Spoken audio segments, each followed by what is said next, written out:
And we're live. All right. Thank you everyone for joining us, and thank you. You said Hayden, was it?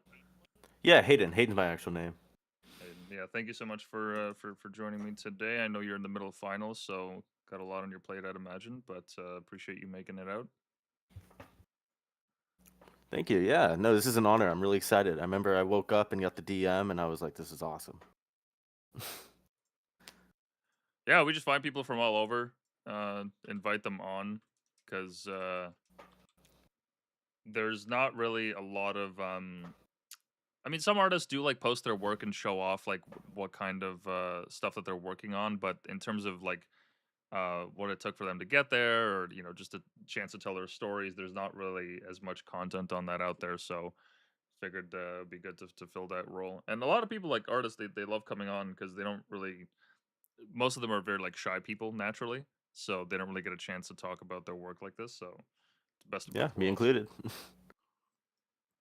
Perfect. Yeah. Well, I initially I stumbled upon your work. I don't know if it was the. I don't think it was this duck post that I saw. I think Oh, it that's fairly was. new. Yeah, it was I think it was the Roblox guys that stood out to me because I haven't seen this like I remember I'm not that old, but like I'm old enough to remember when Roblox was like first coming on the scene, and it was like um the game to play online because the just the world editor, the fact that you could actually like build your own games and whatnot, that was still like exploding, and now it's a whole other It's thing. yeah, I got some opinions on that here. So I started making Roblox like 3D art like this. A few reasons. First of all, it was super easy. I was messing around with this 3D program I'm using called Bryce 7, and it is super underrated for this look. Because I remember I was looking around, I was like, I really like this like 90s CGI look. Like it's kind of uncanny. Hmm. I've always been a fan of it. How do I recreate it? And Bryce is super easy because it's an old landscape modeling program. It's really good for making landscapes, but it's old. So it comes naturally. So you can just import OBJ files and it'll make it. And I had a bunch of these files because I made a lot of Roblox games. Not a lot, but I had all these like OBJ files, right? And so they're just really easy to import in and mess with the models and the textures. And so all these are just me experimenting with different like, colors, how things work, different cameras. Yeah, Bryce 7. Oh, I see what you mean. Yeah. Yeah. So that's like I think a newer version. Um I have like Bryce 7 Pro. You can make like really beautiful things with it, but like base, like package out of it, yeah. You had a plane, you just had some things. I And see. I've been trying Yeah, to get more people to use it because it's super cool. it reminds me of those videos that you see when you get a strike at the bowling alley or like a gutter ball Dude, or whatever. absolutely. Yeah. Yeah, you can also make animations in it, which is like super awesome. Oh I've wow. tried. If you go down to my profile, I do have an animation that I slaved like a week over. It didn't do that well, but like that's not what matters. It was super cool. No, no, that's not the one though. Let's see here. Oh, is it this one? No, Um, no, that's a reply. this one. Uh, no, wait. Keep going, keep going, keep going. The one with the Earth. Yeah, yeah, this one right here. Yeah, Nope, the one next to it. That one. yeah. The Earth with the guy rotating around it, right? Yeah. Yeah, no, that one I was really proud of because every little thing down there's also an animation moving. It's like all those lights. And Bryce is so finicky, like it crashes 24/7. So I was really proud of that. Yeah, I've never heard of this software. Usually, like when people say 3D modeling, I just assume Blender. That typically is the go-to for it. Yeah. Um, and I think Blender would still be like better for 90 CGI, but it's just easier because this comes like, you know, that's just how the program is. Yeah, it's interesting. So like the models and textures that they have within the program, it's still like has like that 90s feel to it, like the just very like smooth edges, like sharp lines and all that. Like they haven't updated any of their like base models. Yeah. And you can also find more like textures online on like really old like defunct websites. That was for the program, but it's cool. Okay, right on. That's wicked. Okay, so like, what you were just playing around with it, and you figured um that there's more room here. There's more room to explore. I could actually make something with this. Well, yeah, and I felt like it was also like I didn't see anyone else doing it, you know. Um, and I think I started. I saw a few other people started doing it too, and it's like yes, more. But but yeah. In terms of Roblox, I don't play it nearly as much as I used to. Uh, I mean, I've been like I'm an OG. I don't know if 2015's OG, but you know, it's old. Mm-hmm. It's like 10 years ago. But I don't know. I thought it'd be cool to like make all these renders about Roblox. Like, what if Roblox had like fine art, you know, aspects into it? Yeah, it But it's definitely cool. comes through in the prints. Uh, like you could see this in a gallery for sure. Like I like how especially with this piece here, with every little square you're revealing like a different texture. Yeah. Oh, that was inspired by an album cover. I forgot which one, but I love it. The print shop. I have big plans for that because I'm learning how to use InDesign. I found out how messed up the dimensions are for this. I literally just made like I had to blow up a lot of the pictures because they were so low res. Um, but I would like to make more larger print stuff. That's what I want to do. Like I was so like people would send me pictures, be like, "I love your artwork. I just got it," and I was like, "Man, I wish I could make it so much bigger because it'd be like a tiny card." But I'd be really happy when people would order stuff. Right on. Yeah, no, this is just a trip. It just takes me back to like what how blocky Roblox used to be. It just glitchy, absolute mayhem. I remember I think I first played it in like what was it, 2008, 9 maybe? Yeah, Oh man, around yeah, that's like when it just came around. out. Yeah, around there when it just came out, there were like a handful of servers that people were playing on. It wasn't too big, and now it's just blown up to like from my understanding, the moment that like a game gets hyped, uh, like an actual game, not a Roblox game, then there's an immediate copy on Roblox within like not even an hour. Like Peak, I think famously like got I don't know if they sent like a cease and desist to the guy that made the copy, but they were shitting on it in their socials, being like if you want to just play the real game, like just pay us like the 10-20 bucks, however much it costs. Like this is ridiculous. Yeah, that was peak. I remember that game came out on Steam and I was playing it and I just saw the copy on Roblox and I was like, God damn it, come on guys. I mean, to their credit, there's that one, I forget what it's called, but there's an FPS game on Roblox that is actually quite realistic, and I love that because Roblox uses such little like the graphics aren't like nearly as detailed, so the FPS that you get and just how quick the game is, it's a lot quicker than playing Call of Duty on like max 4K resolution and whatnot. And obviously, like it's very blocky, but it's still quite fun to play. But now I it am feels like a wasteland. sorry. I am glad that Roblox is getting seen more as an engine than just like a Roblox game. Like people talk about games without Roblox even in it, and that's kind of cool. Like it doesn't even look like Roblox. It's like that's awesome. Like Oh it's come a yeah, long way. yeah. When initially I started using it, I played around with like the world editor tool, and I didn't make any games myself, but I would use it for like some school projects if like we had to make something for art class or like a comic or whatever. I'd set up the scene and um, take screenshots because I tried doing the same thing in Gary's mod, but that was just a Oh, lot dude, more Garry's mod is detailed. so fun. Yeah, it um, required so much more detail and posing and all that. Roblox is just a lot easier.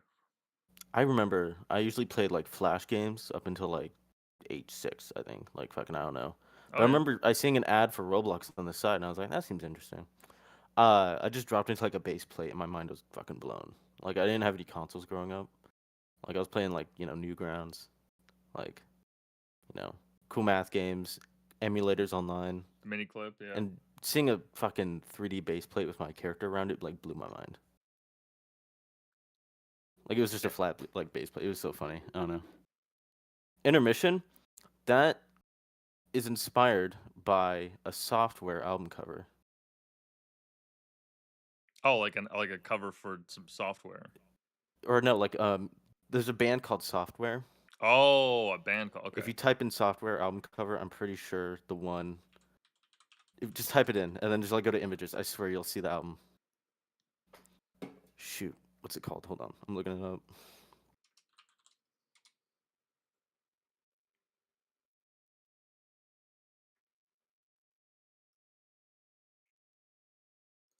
Yeah, second one there. Oh, this one here? Second one from the top. Like left to right. First one now. To the left. Oh, this one? No, up. First one. To the right. To the right of that one. So this one right here. First one. That one. Yeah. Oh, okay. I saw that and I was like, that's peak. That's awesome. I did try to do something with the second one. But yeah, all their album covers are super cool. Old electronic band. Right on, right on. So,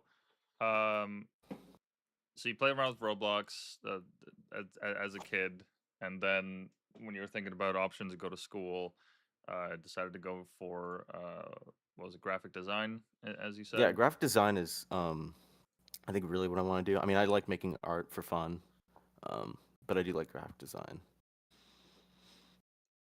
And in your program, how many years of it is the program? It's a 2-year program. Oh, that's pretty quick. So yeah, no, I'll be out there in no time.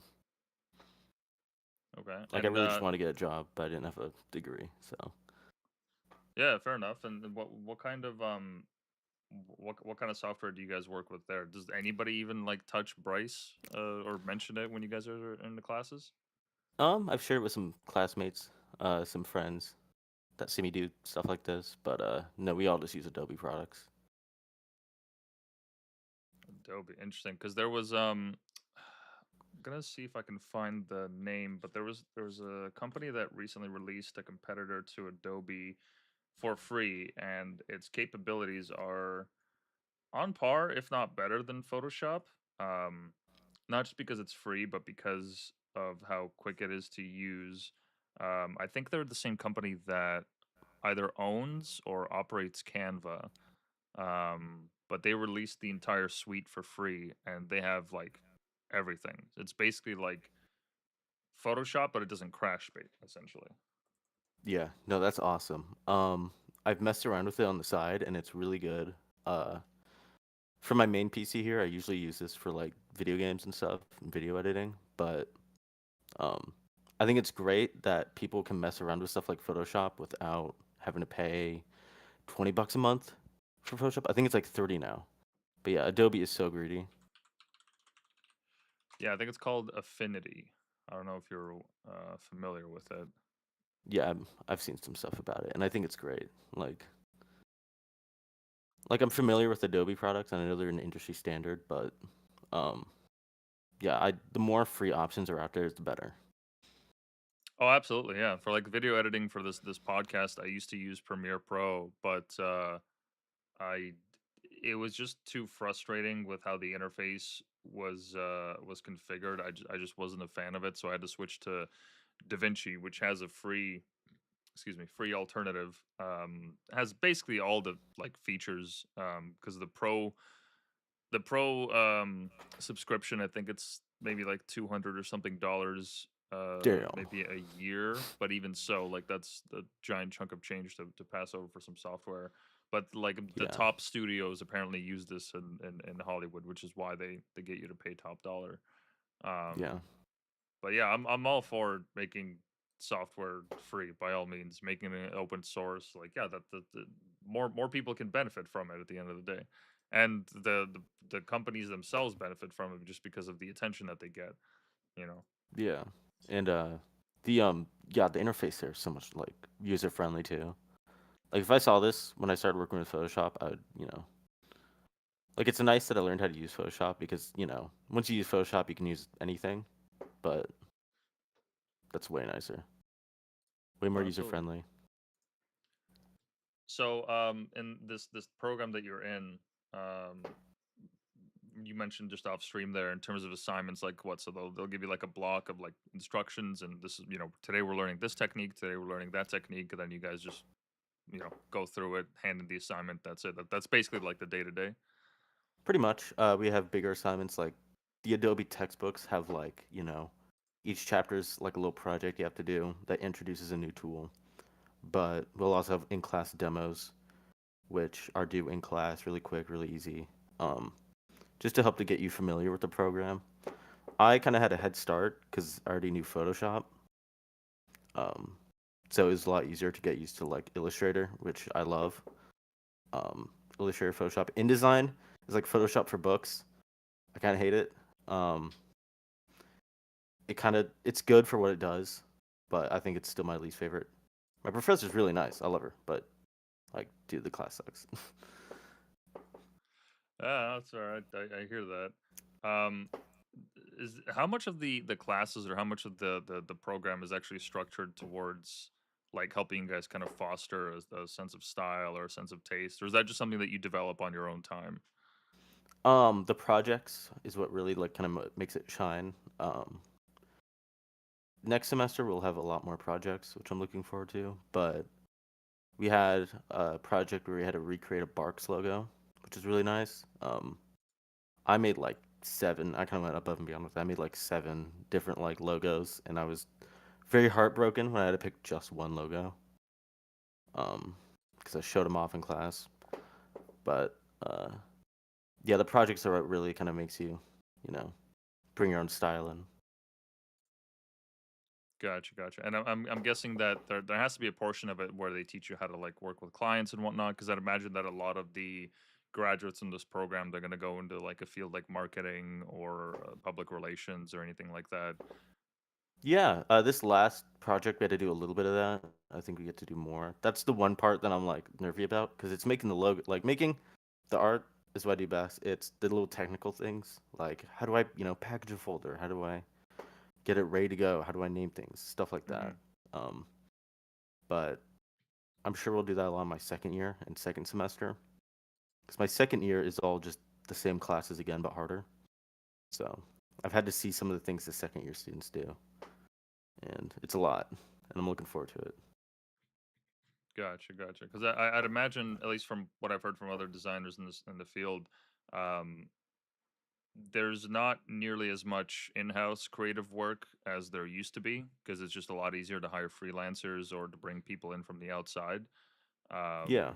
So like is that what the landscape is looking like these days where like you'll essentially just be building a portfolio going from client to client and then eventually just, maybe one day Nike reaches out or Dolce Gabbana Yeah, or and what that's have you. that's kind of what I want to do because I want to work on more like, I don't want to. My nightmare is to like I graduate and I find a job in some like marketing firm and I'm making like slideshows for business people. Like that's because I live in the Midwest, so it's very boring out here in terms of art, um, and like exciting things to do. So that's like my nightmare. But I would love to make like, freelance stuff, like posters, advertisements, stuff for like other people, like small projects. Yeah, for Like like a I'm really good at band that. or small independent business or something like that. Yeah, I've already made logos for like my friend on the side, streamers, his friends, band posters, stuff like that. Right on. Yeah, bowling alleys. Maybe make some videos for them. Dude, absolutely. Dude, I'd be on it. Well, there's a guy I know. I think I don't know if it's Detroit or where he is, but there's a couple of these guys on Instagram where they're like, "Oh, I bought an old bowling alley or a bar or what have you," and they're completely building like the business from the ground up because the last owner was, I don't know, either a boomer or just too old, and they just didn't want to run it anymore. So I'm sure there's some up and coming alleys that you could reach out to and be like, "Hey, man, like." You guys want those, that '90s feel? I got you. I can make some animations for you. Yeah. As of late though, I think I will be moving kind of away from Roblox. Um just in terms is that was kind of a way to build like a community, Mm. and like I'm really glad with the following I've got. But there's so much more I could do, and like it's kind of limiting to make stuff. It's like, well, how can I make this about Roblox? Like I'm working on something. It's like, well, this isn't Roblox related. So I kind of don't want that to just be my thing anymore. I am just working on like photography and stuff on the side, but mixed media I think is my absolute favorite thing. So incorporating this with like photography, 2D work, 3D work, I'm really excited about. Yeah, and you could even use like you could have the 3D model, but the texture on it, you could use some of your other mixed media work, as you said, your photography or what else to just imprint that on top of it. Because like these models here, did you make these from scratch or these already like pre-built? No, I ripped these straight from Roblox. Oh, These are okay, all old gotcha. Roblox models. Yeah, I can't take credit for that. Right on, right on. And I know that some people also in the 3D design field, they I remember seeing this one post where somebody had like a scanner that they took to like the subway to like scan the tile, and they would take that texture and either sell it or just release it for free for people. Oh You yeah, ever that's thought cool. about doing something like that? Because I know some people they sell like their assets, like brushes, filters, what have you. Yeah, I bought some of those assets. I would love to. Uh, Money's a big thing. I don't know what scanner you used, but that'd be super cool to do. Um, but yeah, I let's see. I'm trying to think. I had a bunch of things lined up. I was gonna say. Anyway, take it away. Sorry. No, no, no, no worries here. Um, and I totally understand why you'd want to move away from the Roblox thing, because at the end of the day, it is just like a singular style. There's a lot that you can do within Hmm. it. I mean, um, even here. Oh, is this? So this is the actual the UI of the software.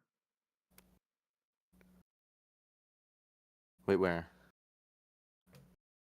Wait, I right just there. Yeah, that's the yeah. UI. I thought it'd be cool to implement elements of the UI, but Wow. Okay, because I thought that you would have designed this from scratch. I didn't realize that the UI looked like this. Well, okay. Wow. This is really. I don't know if janky's the word for it, but it is very it cartoony.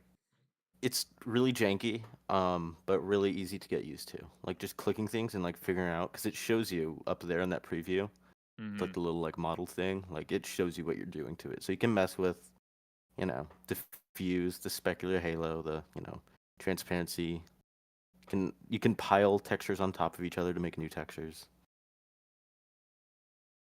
I'm having a hard time understanding like what like how this software could still be maintained by like a developer team, or even like a team of like two people, or even a single person, because like I don't understand what the application is, because nowadays like everything is, we got to have 4K textures, we got to have the Yeah, most fluid animation, we got to have like completely broken off from the 90s and 2000s. Everyone's like into the latest greatest thing. We got to have the best, the best of the best of the best. Nobody's really yep. doing work like this except independent freelancers. So I don't understand how they have the time to like keep like building new versions of the software, and like what actually keeps them going. I'm just very confused by that. People like me keeps it going. I don't know. It's fun. Yeah, no, it's cool. You can do a lot of stuff with this program. I've been doing basic stuff. But you can make like really high fidelity renders. Yeah, it's a lot of. I don't know Yeah, what people. a lot of scantily clad women. I think I just answered my own question there. Yeah, I think I just answered my own question there. Okay, all right. That's a business. All right, I get it. yeah. Actually, I'll be doing a lot of this in the next upcoming weeks. So Like modeling with people, or no, I was kidding. oh, okay. All right, I couldn't tell where you were going with that. Okay, I guess yeah, like for cutscenes of like games, I guess you could be using something like this. Oh, and then it transfers to all these different other engines like Unreal Engine and okay, I see. Yeah, I've never used DAZ 3D. I know that's a whole other 3D program. I haven't used that before. I just think DAZ owns Bryce, which is why when you download Bryce, you have to download the launcher. I've since deleted it. I see. Okay. Yeah, they have all right, so they have a huge offering of like models that people can use and the software and all. Okay. Okay. I understand. All right. Very interesting. Cause yeah, like I couldn't imagine. I don't know what kind of commercial applications this could even have. This just seems like something that's made specifically for indie creators. Probably. Right on. So, now that you're going to be moving away from Roblox and working on other things, have you given any thought as to what kind of software or motifs or like themes that you would want to play around with? I think I'm still gonna be using Bryce. I'm just gonna be experimenting with like I don't know other things. Uh, I do like abstract art a lot. Um, so I'll probably just be making I don't know messing with perspective, more abstract stuff. Um, but yeah, just maybe I don't know less Roblox stuff. We'll see.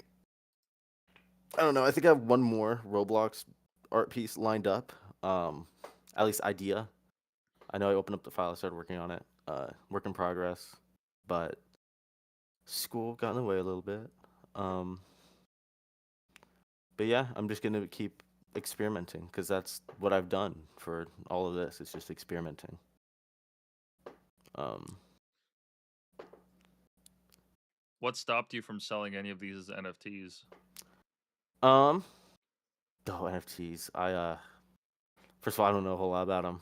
Uh, I think resolution. I don't know because a lot of the stuff I didn't plan on being super high res. They were just making it in the moment. Just for fun, upload on Twitter. Hmm. So a lot of them are really low res. And it wasn't until I had the idea to like, print stuff and sell it that I was like, maybe I should make these like an actual good resolution. I mean, for NFTs, I don't think that would be an issue. I don't think people would much care like what resolution it's in because that's also part of the appeal of the piece. That's part of like the appeal for the theme that you have here. I only Yeah, mention it as just because that seems to be what like just about every creator does at one point or another. I mean, I know the market is certainly like it's cratered compared to what it used to be during like the heights of COVID.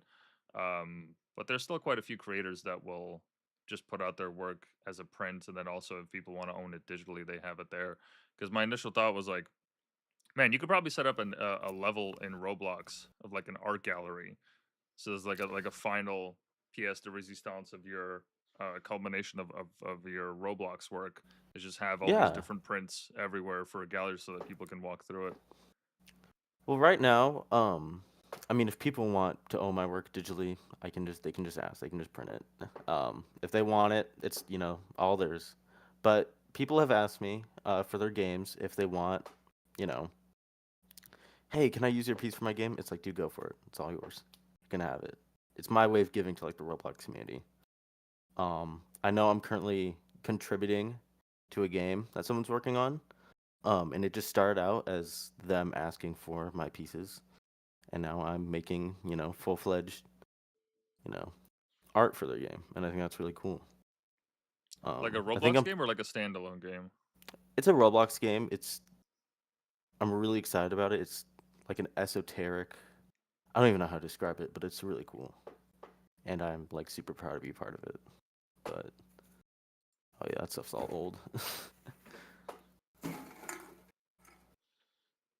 Right on. Okay. So, um, when you finish your schooling, what's the plan there? Do you have an eye on like any companies that you'd like to work at? Because I'd imagine that like the first step, at least from what I've heard from other designers, usually is they'll go to work for like a big enough company that can handle interns or like new hires and whatnot, and pay them a decent like starting wage, nothing too crazy. And then as they build their portfolio, they'll be able to be more selective with their projects. But is there anybody that you have in mind right now that you would want to work on? Because I'd imagine, especially for digital designers, you don't have to be located there. You don't have to actually be there in person. Right. In mind, nothing. Nobody in mind. But I'm always available. Anyone who's listening to this, I can do anything. Uh, once I get my portfolio in check, I'll be a lot more confident to work for other people right now. Um, I've gotten messages before about like collaborations and stuff, and it's like, man, I wish I could focus on this like as much as I want to. But as an adult now, I got a lot of responsibilities. That gets in the way of it, but um, I'm really just excited. I'm making a lot of connections in college right now. That's really bad way to put it. I'm making a lot of friends right now. Friends in college that have a lot of big ideas like me, and I want to do things. So maybe I'll be working with them in the future. I don't know. No, absolutely. You never know where your next connection is going to lead to. And I mean that's it's totally fine to call them connections. I get what you mean, because like at the end of the day, you're all just in the same kind of same state. Nobody's above one another. Nobody's like starting a startup or anything like that. Everyone's at the same time. But yeah, you never know. We're like down the line, years in, be like, oh hey, remember I studied with you. I see you're working on a cool project. I was wondering if you guys could use some help with it or something like that. Yeah, I've been meeting a lot of like new people lately. I have a lot of friends in college that introduced me to their friends and their friends and friends that are also, designers. So right now I'm in like this big like network of other designers, and it's amazing because that was something I've really been looking forward to because I've been working on this art, and you know, I can't really talk about much with my friends because they're not artists. Um, so it's great. I'm making friends with people that are, just like me. Right on. And I've spoken to people that have worked in digital design overseas, and at least in their experience in some places in Europe, anyways, they've found that some of the professors in classes, they're not as up to date on digital art, and they're not as in tune with it, and it doesn't gain the same respect as like the quote unquote traditional arts. Seeing as you're in digital design, I'd imagine that that's not really something that you encounter. But do you find that like your classes are very current with the software and the techniques and whatnot of the present? Very. I think almost all my professors are about like I'd say up to date. I think I have one professor who kind of irks me because I don't know, I think experimenting with design is like one of the most important things. Like hopping on trends and doing what other people are doing. Cool. That's awesome, man. It's like just mess around with things. Just keep experimenting with things and like find what's right for you. I have one professor who he does not get that, and it kind of sucks because I was working on a lot of stuff I liked, and he would disapprove of it. But he's old, he's bald. I shake it off every time. Yeah, fair enough. Fair enough. What even are the trends in digital design these days? I'm not really in that loop. Um, I know Fruitiger Arrow is making a comeback. That's awesome. I always loved Fruitiger Arrow. It's exaggerated. Or I think it's Fruitiger Arrow. Who cares? It's making a Oh comeback. yeah. Um, which is awesome. That's great. Digital maximalism is kind of making a comeback. I think. I don't know. Um, grunge, minimalism, the works. Yeah, stuff like that. Yeah, I know what you mean. When speaking to other digital designers, I've noticed that um, there's been a shift away from the minimalism and just like kind of clean lines, nothing intersecting each other, just because everyone got tired of it. All the apps look the same, all the ads look the same, and people just got so fed up with it that they're like, look, let's return to something a little bit more, I don't know, lifelike or organic. Because when you mentioned grunge, also I've seen a lot of digital artists that we've interviewed lately. Um, a lot of their work is like it's not clean. Like clean is not the way that I used to describe it at all. It's very messy. A lot of filters, a lot of textures. It seems very gritty, very real, and it's Yeah, just I and think it's a that's direct reaction to it. that's something that I like. I like work that looks real. I think that's why I like 90 CGI because I like making art that looks like it's already exist. Like it's already had a world built behind it. Like something that I found that you could find in real life. and that's why I like 90 CGI. Um, digital maximalism is, making a big comeback. Well, it's been a comeback, but just very raw art. Mm. Um, and it sucks because I like minimalism, but I like the Bauhaus aspect of minimalism. I don't, you know, I feel like that's kind of got lost in time. But Like intentional minimalism, not minimalism for yeah, minimalism's sake, but like yeah, intentionally that's like designed anti art. minimalism. Yeah,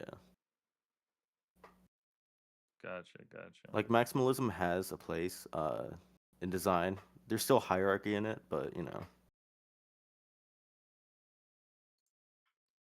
And the classes, the persons that you have, they'd actually like walk you through all these like distinct styles and how they came about, what the history of it was. yeah, we talked a lot about this in com design. I had a whole test on it, so I had to pay attention. But um, we went through, each era of design, and then they didn't talk about 90 CGI. That's fine. I don't know if that's an actual period in art. I think that's it's a more narrow piece of art and design. With the rise of computers and 3D, that's kind of where that came from. But um, I don't know. It's something I still want to do. I think that's my style. But you know, Gotcha, gotcha. So, um, what are some of the pitfalls then that you guys are told to avoid when it comes to design? What are some of the mistakes that people should avoid when it comes to approaching a piece on digital design, whether it's for them or for a client or what have you? I mean, I understand it's a um, very very broad question, but just from what ooh, you've let me learned so see. far. Trying to think. We didn't really talk about any like things to avoid. It was more just technical things like make sure your documents at 300 DPI, like basic stuff. Um, Nothing really like design wise, like artistic, wise. I know for my cookbook, I tried to make it look like an old 90s cookbook, obviously. Um, but my teacher did not dig that very much. So I redesigned that thing like 4 times, and it was a pain in the butt. Um, Why didn't Still they made it like look it? like it. Well, I got very overambitious with it. I wanted each page to be like a different, style. Uh, but I guess I didn't look at the rubric close enough. It's supposed to have like no more than 3 fonts. I had to dial it back a lot, but Mm, I guess that's something to avoid in design. Is just have consistency, I guess, and something. Yeah, I looked at a lot of these for references. yeah, this is stuff that I'd find like in the laundry room of my building, like if I thought someone it'd was be throwing funny it for out. my cookbook to. I made two. I made one to turn in, and I just have one on my own. I thought it'd be fun to just throw it at like I don't know an antique store for someone to find. Does it Just actually make a lot have of like jokes. recipes and all that as well, or like it just the pages? Oh yeah, it has recipes. I went through old family recipes and translated in the cookbook, and I avoid using generative AI. My teacher was very, very adamant on using generative AI, and that's something I have a huge issue with. Don't even get me started. But I was like, I'm not gonna do that, and I actually like went out and found images, tried to take a few, but um, yeah, I just wasn't because it sucks because I look at other people's cookbooks and it's like, man, this is really great, like it's designed really well, but you can tell this image was AI and it just looks so bad. Wait, so why aren't you? My question is, why aren't you selling this book on like Amazon or something? What's stopping you? True. Shit, I like what you think. Um, You got a finished I product, wasn't you know? I wasn't as happy with the book because I know I could have done better. Like I kind of rushed it towards the end just to get it in on time. So it met like, average requirements. I wasn't as proud of it as I could have been, but still very fun. I had to bind it and everything. It was awesome. Well, because I know Amazon has a fairly robust like self-publishing service. Like I don't even think you have to put down a deposit of any kind up front, at least from what I'm aware of. I'm pretty sure they can like just do print to order books. So, um, maybe like the paper quality or something that could certainly be changed. But yeah, I feel like if you just put it out there, like throw out some samples on your Twitter page there, and then just advertise that you're selling this book, like you could definitely make some money off of it. Print like 10 copies, just to start with, and then go from there. Perchance. I don't know. That thing was more just kind of like a fun, like one-off project. It was meant to be like a test for our InDesign skills. I don't know if InDesign is even going to be a program I want to use. I know I'll have to use it, but it's just I don't know. It was kind of like a one-off project. It wasn't like a super well-designed book. It had a table of contents. Um, I think it's more just like a fun like side project. Like I'll definitely throw it in my portfolio, but in terms of things I want to do, I don't think I want to pursue books per se. I do want to pursue something in print though with posters for sure. Yeah, Oh, fair enough. InDesign. Fair enough. Yeah, I've been meaning to start a cookbook of my own. Not because like I'm like some fancy cook, but it's just like all my family's recipes are written on these like yellowed out sheets of paper and between Yep. binders and whatnot, and it's not all collected in one place, and I want to collect them. I want to preserve them. There's history in those, so I've been Yeah, meaning InDesign's to do that. it's like a shockingly good program for books. Like it blew my mind. I was like, wow. Like layouts and everything, really well made. Okay. I just don't. The more I use the program, the more I was like, I don't really like this program. Like it's totally fine. Um, Photoshop and Illustrator, I think my two like up there best programs. Well, If I'm only I I'm could definitely actually own them and not pay Adobe $30 a month. Well, I'm definitely adding this one to my list. I'm definitely gonna have to look at InDesign then, because yeah, I didn't even know where to start. I wouldn't even know like which program to use, what kind of software to use, and where I can even go to print this kind of thing. Um, but yeah, I'm definitely gonna look into that. And yeah, why not just torrent them? Are you obligated to pay for these books? Do you guys have to, like, as part of your Um, programs, or? there's nothing stopping me. You know, like how are they gonna know? I'm sure I could totally torrent them. It's the fact that I think they update it. So like turn of the year here, like there's gonna be Photoshop 2026, Illustrator 2026, and then I gotta update them. And also I'm afraid some things might not work. Like I'm gonna be following something in class. I'm gonna be a big error on my screen, and then my teacher's gonna realize I pirated Photoshop. But um, I know Pantone isn't in Photoshop anymore, and so my teacher's frustrations trying to get that to work, and they ended up pirating Pantone. That was pretty funny. Um, so Oh, you can get away with it. yeah, they're like, we already technically owe these Pantone books, so we're just gonna like kind of give them to you guys, even though it's not technically legal. It's like that's fine. In this day and age, who cares, you know? Yeah, exactly. Like if you need the tool and it's there, like why not? Why bother dealing with the rules and whatnot? But yeah, your cookbook. If you wanted to publish that on Twitter at any point, that would be cool, because I'd love to see how like the original version, not the one that you handed into the profs, like the one where every single page is a different theme. That would definitely be something interesting. Is it just like every theme and like in that's still within like the '90s aesthetic, or? Pretty much. I low key took like every design element. Like I did exactly what you did. I typed in '90s cookbook, saved a bunch of screenshots, and then just used like, serif fonts, great like cheap looking gradients. Um, I try to make it fun at the end. I include a, food pyramid. Um, that was straight lifted from like Germa. I don't know if you ever watched Germa, but Oh, I know, Germa. Yeah, yeah. for fun, he made a cookbook or he made a food pyramid on his live stream, and that was so funny to me. So I put that in the end of the book. But and every so often, every few recipes, I'd be like, refer to the food pyramid, and the food pyramid's just like gibberish. It's so funny. But yeah, Oh yeah, no, I see it. I see it. like bro, it's got mayonnaise like in the mid tier. Yeah, Mayonnaise plus. he has a whole separate. Oh yeah. Oh, this one here. Yeah, yeah. Yeah, nuts, seeds, mayonnaise plus green, like just specific stuff. I thought that was so funny. But Oh, that's jokes. But yeah, no, would be cool to see what you came up with if you decided to publish it on Twitter at any point. I do Um, think, um, I will upload my finished logo from Illustrator. That was my favorite. Uh, I wish I can't wait to see them hung up in the hallway at school. But that was my favorite thing, and I made mock-ups for it for my final. I had to make a whole board of it.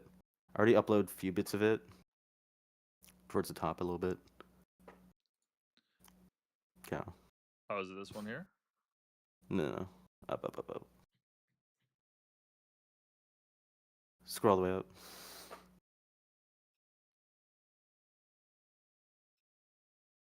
It would be keep going.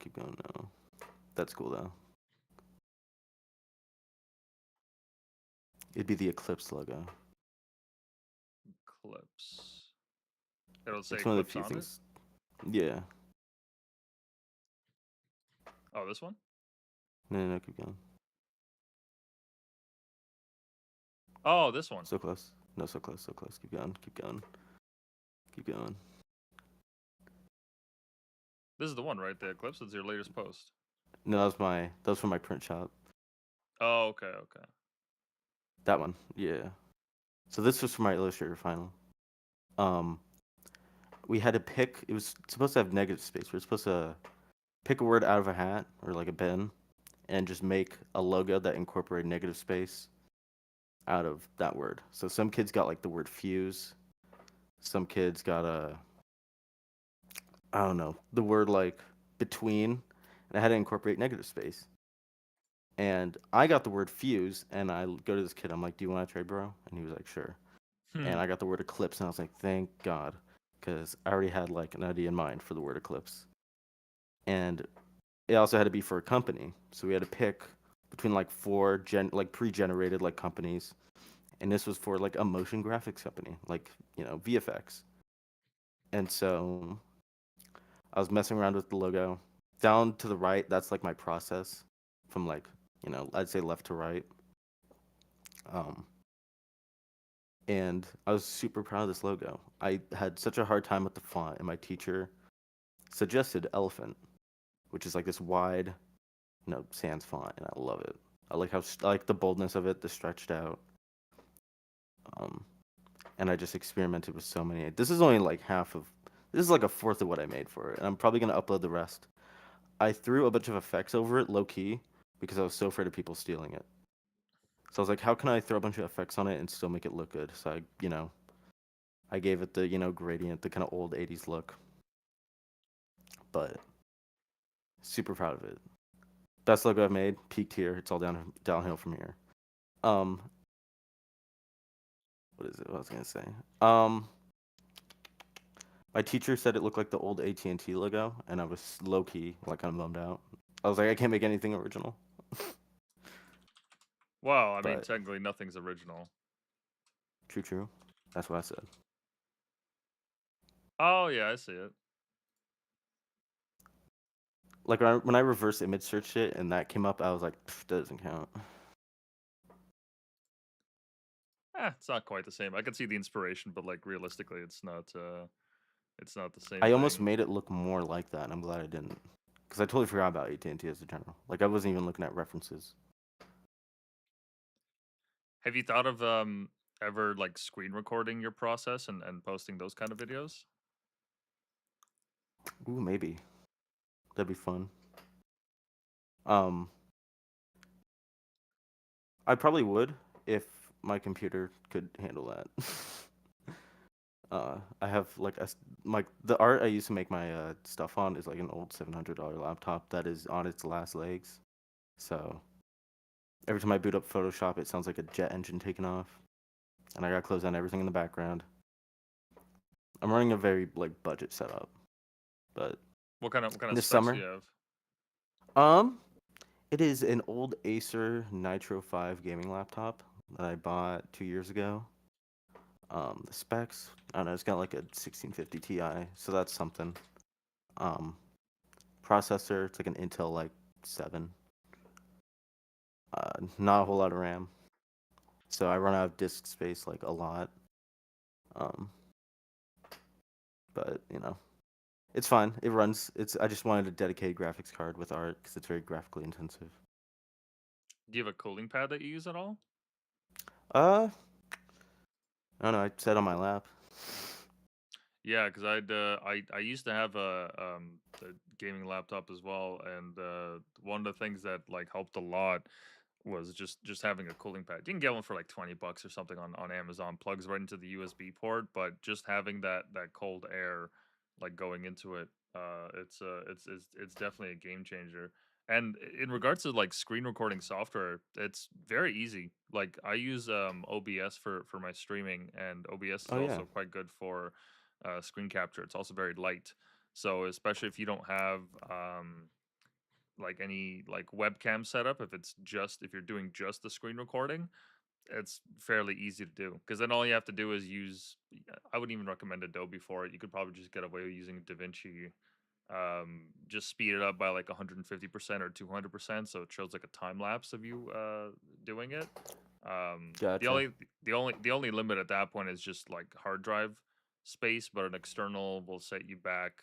I don't know, not even $100 for like a terabyte, Hmm. which is like more than enough space. So like, yeah, it's very feasible. You'd be surprised because yeah, it doesn't really take up all that much RAM, especially if you're not streaming. You're just like screen recording.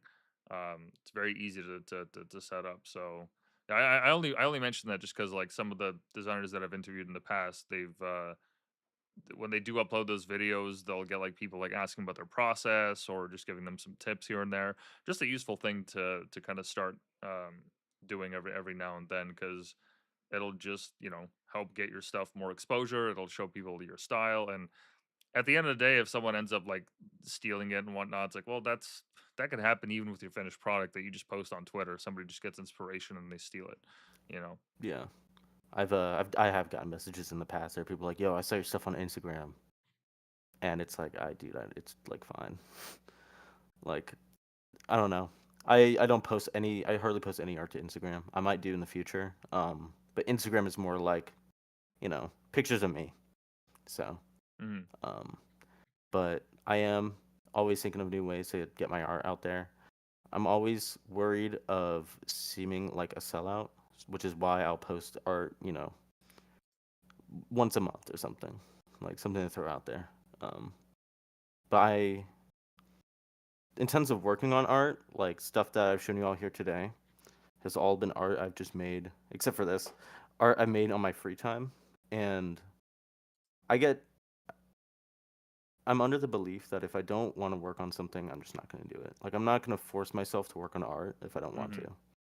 because I'm busy. I got a lot of stuff going on, and it's like, shoot, I haven't made art in 3 weeks, and it's like, don't stress out over it. If you don't want to make it, don't do it. You know, because it's got to come from a moment. Like I'm inspired to make art right now. I'll make art. Yeah, yeah, no, that's certainly a good way of going about it. And I mean, in regards to being a sellout, like really like the only kind of behavior like people that fit into that category is people that like they'll force themselves to make a piece just because they're getting paid for it, but their heart and soul just isn't in it. So like the frequency of your posts, I don't think that would categorize anyone as a sellout. I think it's just somebody that's trying to get more eyes on what they're making. Um, Yeah, so like at the end of the day, like if you just end up posting like once a week or once every couple of days, like doesn't necessarily make it a sellout. You're just trying to get more attention on what you're making. yeah, yeah. It's a good way of thinking about it. It's something I try and like.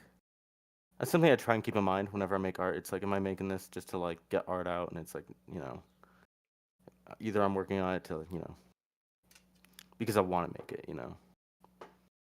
Um, yep. But yeah, if you made process videos of your work, I think you definitely find an audience for it, especially if you had that for like your last Roblox piece, showing people how you're doing it in Bryce. I guarantee you get views. It's like it's super easy. Just upload to like YouTube or Rumble or any of these platforms, even Vimeo. Like that's it's not a problem, especially if it's just like 1920 by 1080p. That's not gonna take up that much space. Hmm. It's just in terms of, I just got to learn how to be a good instructor, is all. Like, I'm really good with the program. It's just like, boy, how do I explain things without seeming all over the place and, tripping over myself? Stuff like that. Oh, you don't even need audio. You could literally just show a time lapse. I mean, like Oh, that's true. it's up to you how you want to go about it, but like you don't necessarily have to like fully go and like dive deep into your process and explain. Oh, and here's how I did this, and here's why I did that. Like unless the people ask for it, like the world is your oyster. There, you can make it however you like. Yeah, right on. But yeah, you mentioned earlier how one of your professors was really adamant to get you guys to use generative AI to make your art, and Mm-hmm. that kind of struck me as strange. You're the second person that I've spoke to, um, of that's going to like basically like a form of art school. The other guy that I spoke to the other day, he's in an art school in France where they do have professors that are pushing them to use generative AI as well. Except it's at Oh like an wow, actual art school. It's not just like graphic design. It's that's private insane. institution, which is crazy. Um, Yeah, I don't understand how they could be advocating for it, especially with like, did you see like the recent McDonald's ad that came out? How they used AI for it? dude, I'll be right with you. I gotta take a piss so bad. I'll be Oh, no right worries, back. no worries. We'll take a break, guys. Yeah.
I got some things to say. All right, yeah, well, sure, we'll get right into it. I got some very Um, strong opinions. yeah, as we were saying, like some of your profs there, they recommended that you guys get into generative AI, and that just strikes me as confusing, just because like why would you encourage people to do that? It's basically cheating. Exactly. So my professor's response to it was, "This is the future. It's not changing anytime soon. So get used to it." And to that I said, "Fuck that," because, like, you know, I'm under constant generative AI is like coming for our job. Like sometimes I'm like, it's never gonna take my job, but you know, it sucks. Like to make pictures out of thin air that look fucking really good, like that sucks. Um, like I would rather go out of my way to make the picture, take the picture, fucking find it, contact someone, ask if I could use it, buy it, than generate AI. Because Hmm. when I make something, if I were to make something and it has generative AI in it, that doesn't feel like mine. That's like half my work, half the computer's work. In fact, the computer did the hard part, you know? Like, why short yourself of learning something and doing something and putting in the work? Like, why plateau your skills like that? It boggles my mind. Like, generative AI steals from the stuff that we make. Like, they don't just materialize that stuff out of thin air, you know? Hmm. They're not just making, a picture out of thin air. That's stuff that people, you know, photographed, stuff people made. It is such a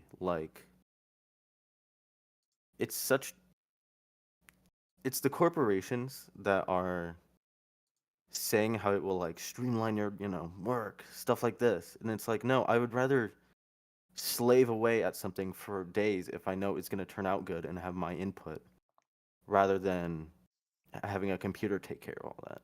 Like that's not mine.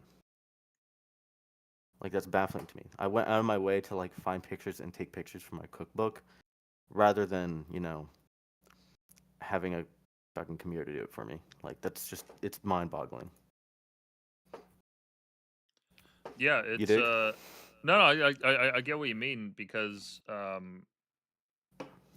the way that I see it is like, okay, sure, the professor has a point in terms of it being in the future and it's become a more prevalent thing, more prevalent tool, not just for people, independent creators, but also companies en masse. And this is just going to become the new normal. Like, okay, fine, I understand that this is the new reality and there's no going back from it, but you have to understand that if you rely on generative art all the time or for the majority of the time of whatever it is that you're working on, then you're not developing those skills and you're just falling behind your own capabilities and you're just relying on this AI to make it.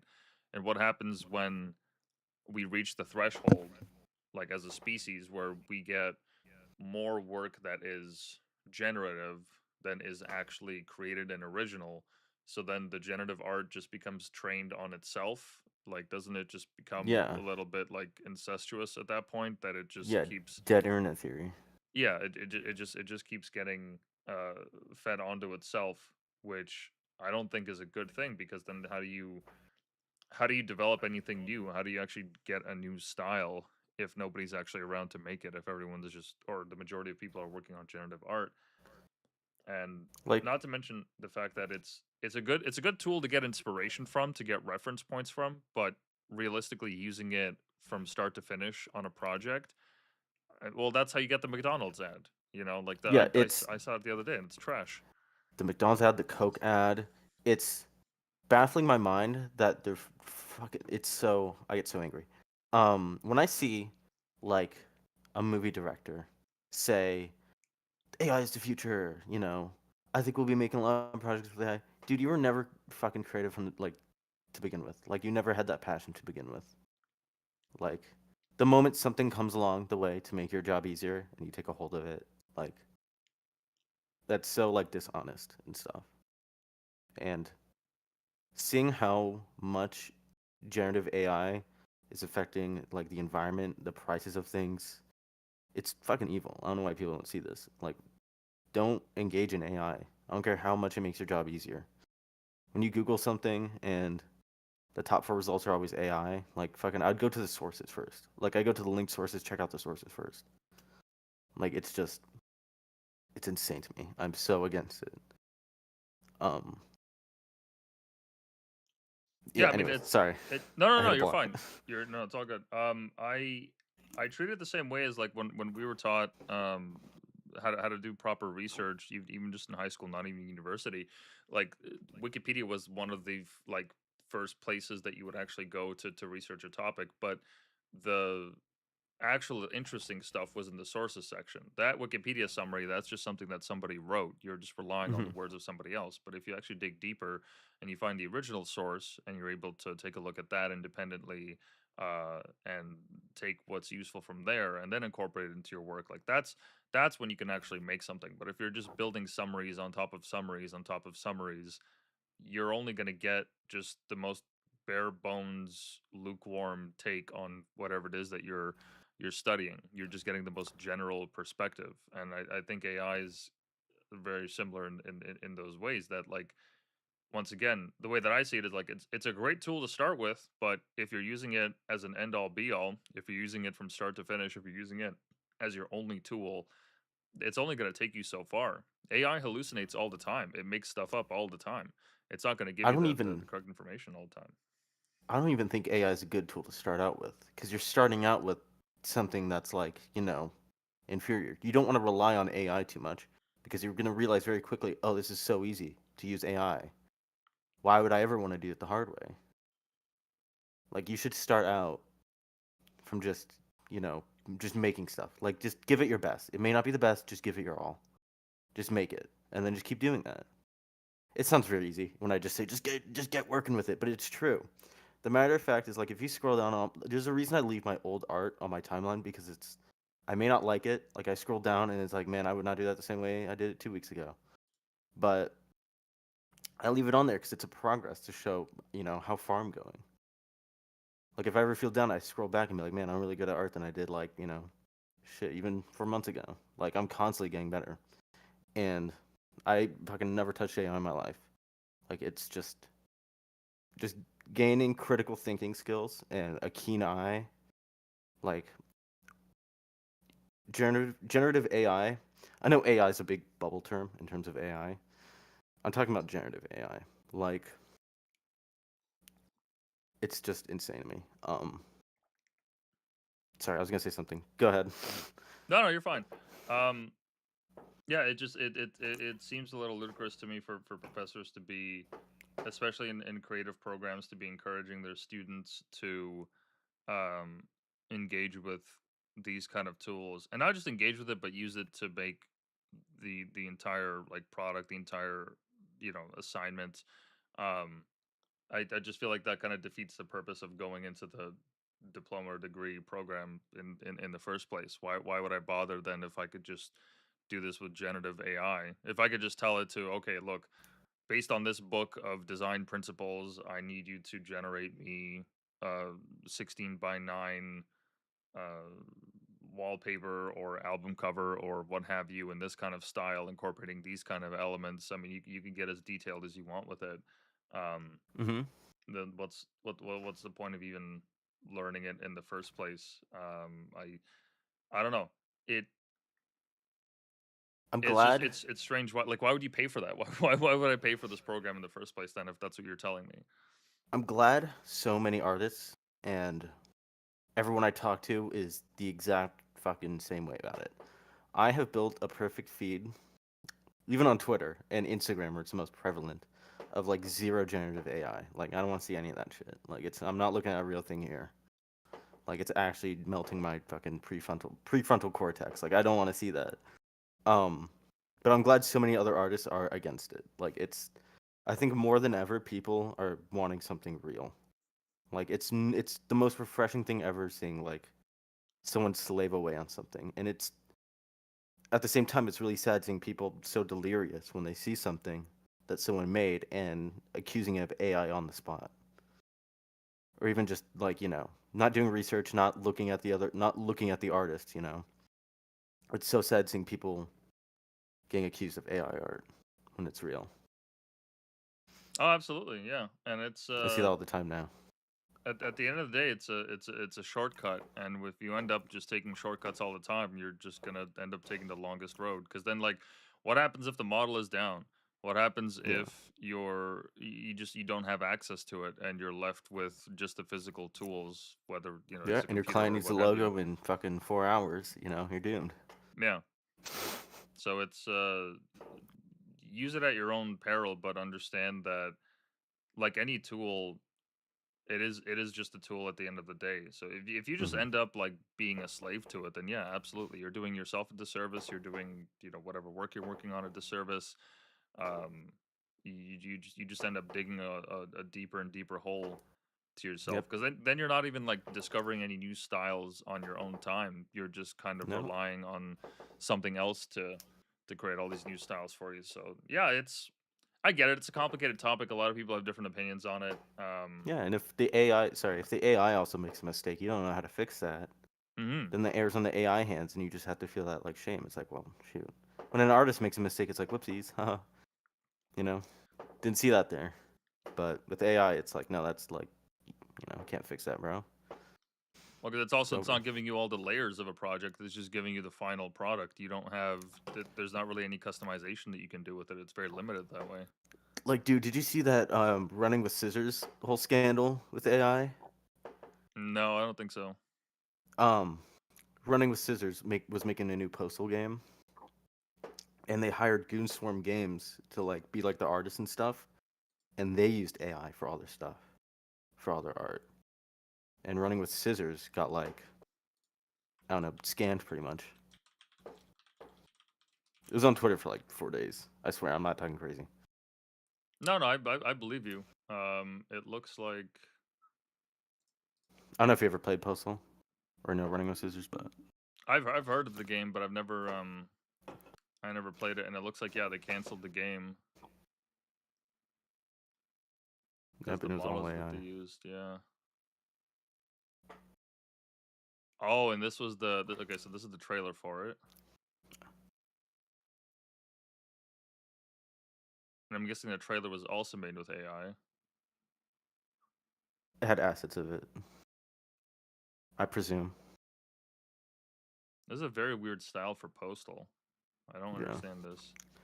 Postal games have been on like a downward stretch for, ever since Postal 2. Oh, this is just weird. Oh, I'm guessing the pixel. Yeah, they use the pixelated models for AI. Yeah. Oh, okay, I see it. Yeah. And everyone's That's like, dude, cringe. that's totally AI. And Running with Scissors was like, I don't think so. They would never lie to us. It's like, bro. Yeah, that's cringe. That's cringe. Yeah. That's poop. Yeah, and Trying to think of other AI stuff.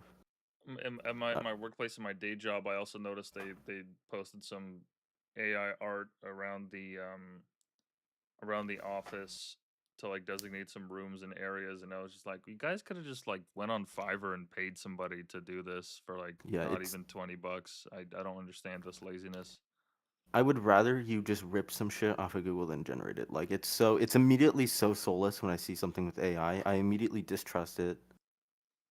Like, when I go to the supermarket and I see a can of food that has AI stuff on it, it's like, I can't even imagine what's in that food. Like, bro. Like, I would have designed something for that. Like, are you kidding me? Yeah, and I've even gotten it in my Spotify feed for this week's Discover Weekly that they refresh every week. I noticed like just right off the bat there was like maybe 10 tracks on it that were clearly AI generated, and Oh my god. they they sounded fine as songs, but you could clearly tell that it was AI because it was AI. trying to match a certain style, or the cadence of the words just didn't really fit perfectly. And for me, I don't mind the stuff being out there, but at least clearly label it that it's like AI generated, that you're not trying to be a real person, so that at least I'm aware of it. Because like it's only going to get better over time, and so in the next like five Yeah. years, it'll be indiscernible from real music. But right now, you can still clearly tell. And I just had to like get it off my feed. I was like, no, I'm removing this from my from this week's recommendeds, because I'm not a fan of them sneaking this stuff up on me. If you're gonna give me that stuff, at least like label it as AI generated so that I know ahead of time. Because that'll I don't certainly know. like inform my decision on it. Because I feel like labeling something as AI will one make people lazy because they're like, "Where's the AI marker sticker? How can I tell if this is AI or not?" And second of Mm-hmm. all, I feel like it's like it can be reversed. Because what if someone did something bad, or something's it could be used as a way to attack someone. Like imagine you steal someone's artwork, put that little AI star over it, and repost it, and be like, "Yeah, this is AI." Like it's a double-edged sword, you know. Yeah, I guess. Like I think I've gained a keen eye enough to like recognize AI art. I don't always blatantly, I never go out of my way and be like, "Yeah, this is AI," but I'll just come to my own opinion. Be like, "This is AI." I'll do some research. But it sucks. Yeah, I mean, we're also like among the first generations to be going through it. So right now, like these growing pains that we have with detecting AI art, is it AI art, and this like how do we legitimize it? Do we not? Would like what regard do we hold it in compared to actual art? This is all still being negotiated out, and there's no black and white answer. It's all just gray, like many things in life. So I think that's also why right now is such a weird time, because we're the first people ever in humanity's history to ever be dealing with something like this. And over time, I Yeah. think as things settle down, it's going to be a lot easier to deal with. Because some people have this like hypothesis. They say, oh, we're going to reach a point where we don't know what's real, we don't know what's not. Well, we're already living in that age where you kind of don't know what is real and what isn't. If somebody's extremely good at Photoshop, um, Mhm. even like 5, 6, 8 years ago, it was indistinguishable from real photos. I mean, if you have Yeah. those skills, you're able to fake that regardless. So this, the fluid sense of reality that we have, it's already been here. It's already been in place. AI is just kind of the next step to it. Um, but at the end of the day, I think as time goes on, we're going to be able to have like a little bit of an easier go at it. It's just we're the first ones to encounter it, but eventually, like the future generations will, I think, have a much better hold on it. Yeah. Also, this PC got up is like one of my favorites, like all time. That's the one I actually also posted to Instagram, like on Oh, it's my great. personal account. Like I love it so much. I tried really hard to get the clouds like that in Bryce, and it's just like not possible. Like that program can do a lot of things, but it cannot do that. So that's a picture. But Yeah, I was gonna yeah, say no, I love it.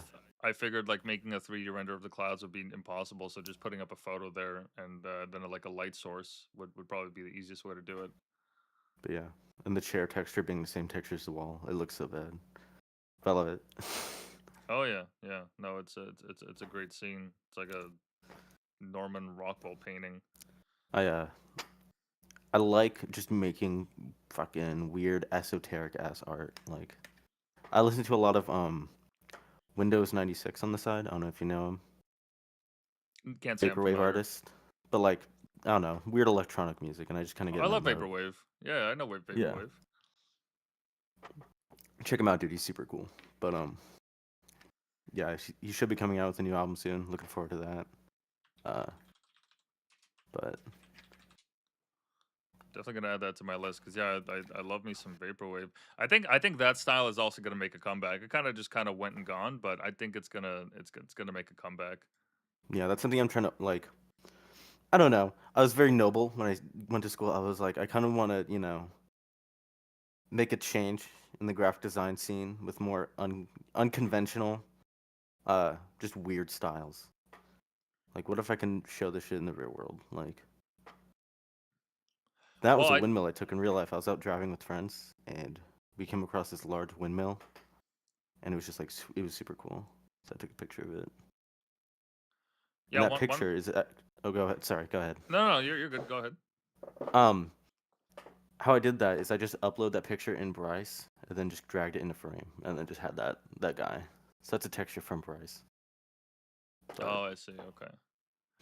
Yeah, I was I don't gonna know. I say try to you're make a you're. cheesy inspirational poster. Yeah, I see they have the text there.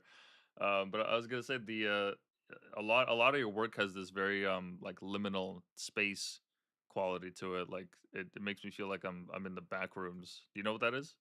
Yeah. No, Yeah. dude, I was a day one backroom solver.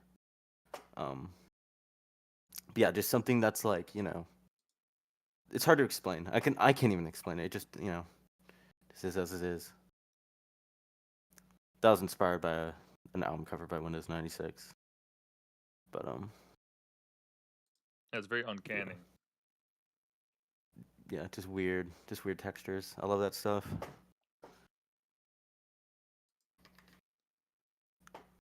Right on. Oh, and this piece Oh as wait, well. Yeah, I like that. yeah. Yeah, I try to make it look like old box art or something. No, no. Kind of reminds me If you like go up, Warhol. yeah, if you go up a bit, you can see a picture of me. An old one. Yeah, that's me. Me with my car. Oh, it's like I an don't know if album that'd be cover. cool. Yeah. No, no. That was like when I just bought that car too. My friend sold it to me. The Brown Lightning. Right on. But yeah, that's just to kind of end it off. It was very weird that like you mentioned that a professor actually got you guys to engage with that kind of stuff. That's Yeah, that you was know one of her it's big. That was one of her worst moments, low key. She's a school teacher, but like, damn, I'm not gonna do that. well, it's one of those things where it's like I'm on board if a teacher wanted to spend some time and be like, look, this is a tool.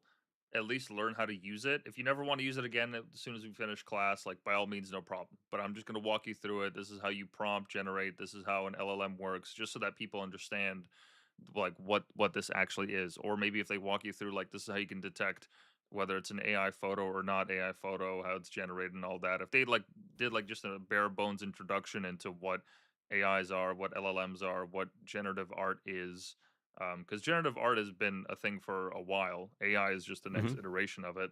Um, if they did some kind of a tutorial based on that, yeah, by all means, like introduce your students to it, let them understand this is how it works. But to encourage you guys to actually use it in your assignments, um, yeah, that's very strange to do that because And even like, yeah, go ahead. it feels like I don't know. It was so baffling to me. Like right away, I like all my friends looked at me in disgust and it's like, I'm not using AI. Like it seems like such a cheap tool. It makes it feel like that's like secondary to designing a cookbook. Like I don't know, getting pictures, like it's, a lot of the graphic design students are also photography students. Like half my Mm. friends took pictures and stuff and was like really well with it. So it's like you should advocate a better way to find pictures or take pictures and stuff like that rather than just generating it. Like I don't know. Oh, I always absolutely. feel like an old sometimes it makes me feel like an old man when I'm against generative AI, but like, some people like generative AI or dislike it up until it's funny, and I think that sucks. That's stupid. Like when my friends show me generative AI memes, I don't want to be a Debbie Downer, but it's like don't show me that, man. Come on. It's like Yeah, not funny. It's the other thing I've considered is also like generative AI is only as good as its inputs, and if we no longer make good inputs, if we no longer make good things, then generative AI is just gonna devolve into slop. yeah. Oh, Because it already is slop. yeah, because even when when it's trained on synthetic data, so data that is like generative already, um, from what little I understand about this, especially when it comes to LLMs, like the quality of the model actually degrades. So people have to keep making great things, otherwise we're just gonna get slop AI, and that's the Yeah. last thing that we need. Because then, like once they actually start plugging AI into all these different, whether it's the power system of a city or the hydro system of the city or like any of these things, once they actually start plugging into real everyday infrastructure, the last thing we want is for that thing to be trained on slop. We need that thing to be keen and sharp, and it's going to happen. Like eventually, Yeah. I have no doubt they're going to start doing that just for automation's sake.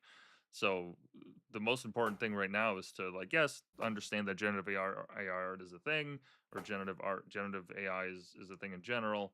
But if we stop making great things, then it's all going to just devolve into slop, and we can't have that because that's our future we're talking about.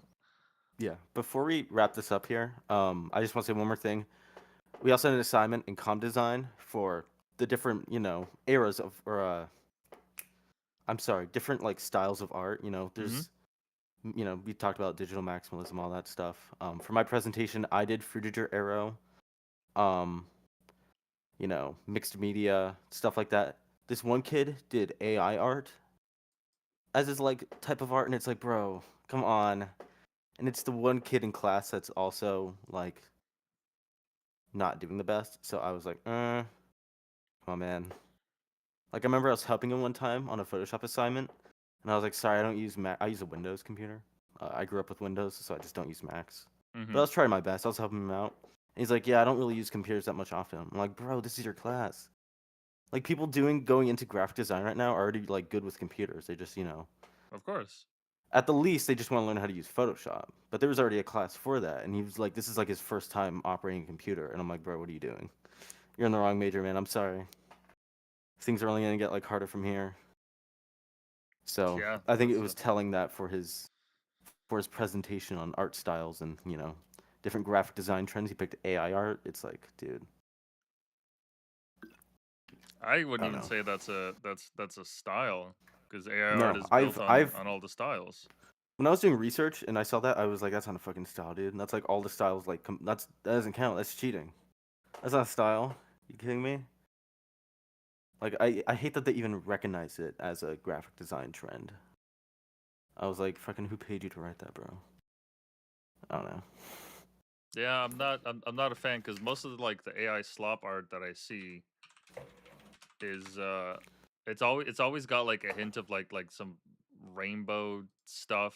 It's always got like It's all these always like weird oversaturated. There's always yeah like like the lighting is super predictable. Like, in fact, I yeah think like I stuff like accidentally this. reposted some AI art. Literally, as I was waiting for this stream, I think I accidentally realized I reposted some AI art, and so I'm already ready to like go through that. But like, I just looked at the text and I was like, that's not real letters. Or even this like this is just too much happening. Yeah, I'm an artist from art, and this is my art. Yeah, it's bad. Yeah, very strange. I mean, look, I've seen some like people like make some really cool stuff with AI, and I'm not just talking about people just writing like prompts and generating them. I mean, like somebody like let's say, remember we interviewed a photographer who built his own model and trained it on all of his work. So it's not like trained on anything else, is just trained exclusively on their work, and they would take one of their base pieces as the canvas and then add like generative elements to it. But at the end of the day, it's all their work. Like that Yeah, to me is a much more interesting application than just going that's on intriguing. Yeah, DaVinci or whatever and just having it generate something else. Like no, this is my full body of work. This is my style. It has my own feel to it, and I want to see what it can come up with. Like that's a lot more interesting to me than that's a much just clicking a more button. endearing process to it rather than making a quick buck on you know this and stuff like that. Yeah, like stuff like this. It's just I can't. It's just awful. Oh my god, and the whole like fucking Studio Ghibli trend, like Oh yeah, yeah. that was heartbreaking. Eh, times we live But in. yeah, We just gotta get used to it. Yeah, but before we close out, is there anything else that you wanted to talk about? uh, art wise, no, but like I'm good. I think I talked about everything I want to talk about. I appreciate you inviting me on here. This was a blast. I wish it wasn't so burnt out from school. I'd be a lot more charismatic, but it was a Ah, joy having me on here. it's all good, man. I get it. I remember what it was like being a student, late nights, Red Bull, a lot of caffeine, a lot of nicotine, and all that. But no, I appreciate you making the time. Best of luck with finals. And in terms of socials, so people can find you on Twitter at rad_beans, and Yeah. they can find your imprint gallery as well, where they could get some of your Oh delicious yeah, that's gonna get a prints. whole revamp soon. I'm looking forward to that. Hopefully this summer. Right on. Right on. Yeah, no, absolutely. I'm excited to see more of the stuff you come up with, and I'm hoping that you will publish your cookbook and all your other work, and maybe even start screen recording some of your work because I think a lot of people would be interested to see your process. Yeah. No, that's something I totally want to do. But yeah, I appreciate you having me on, man. It's been a joy. Right on. Yeah, thank you for taking time. Thank you for everyone for tuning in, and we'll see you later.